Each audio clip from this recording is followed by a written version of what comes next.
महोदय, भारत विशेषकर गांव में ही बसता है और यद्यपि इन दिनों शहरी जनसंख्या बड़ी तेजी के साथ बढ़ रही है, पर यह आज भी सच है कि भारत ज़्यादातर गांव में ही बसता है।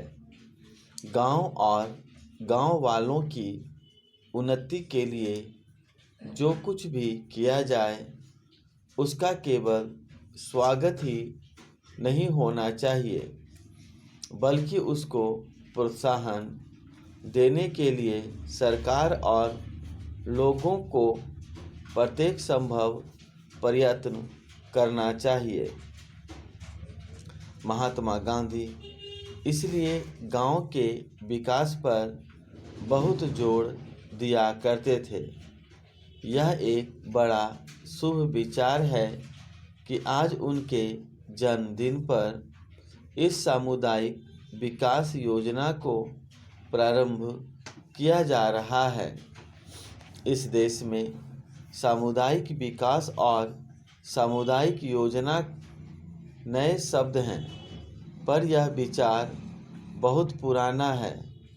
इसका मौलिक तात्पर्य किसी एक दिशा में उन्नति के विपरीत चहुमुखी उन्नति से है। अधिक अन्न उपजाऊ संबंधी कार्यक्रम से तथा विभिन्न राज्य सरकारों और गैर सरकारी संस्थाओं द्वारा देहात क्षेत्र में किए गए कार्य के हमारे अनुभव से यह सिद्ध हो चुका है कि देहाती जीवन के सभी पहलू एक दूसरे से संबद्ध हैं और यदि एक एक पहलू को अलग अलग लिया लाए तो अस्थायी परिणाम प्राप्त नहीं हो सकता।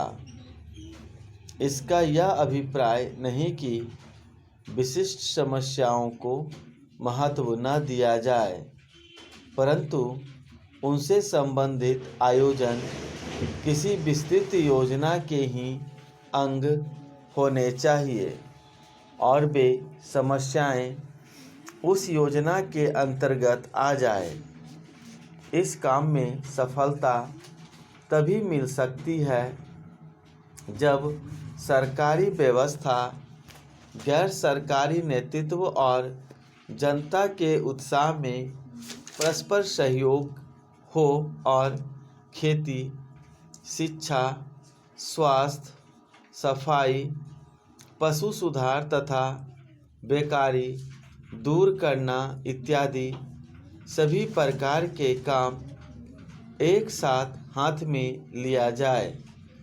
महात्मा गांधी की प्रेरणा से उनके अनुयायियों ने देश के अनेक भागों में इस प्रकार के काम बहुत निस्वार्थ भाव से किए हैं और दूसरी संस्थाओं तथा व्यक्तियों ने भी इस दिशा में बहुत कुछ किया है, लेकिन पर्याप्त धन और यथेष्ट मात्रा में विशिष्ट काम करने वाले न मिलने के कारण उनका विस्तार न तो उतनी दूर तक हुआ और न उतनी तेजी के साथ हुआ जितना हम चाहते थे।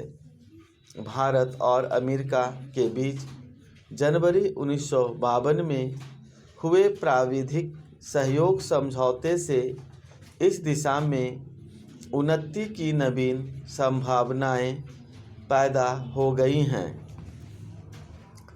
मेरा बराबर यह विश्वास रहा है कि भारतीय किसान खेती के काम में कुछ नौसिखियां नहीं हैं और उसे इसका कई पीढ़ियों का अनुभव है।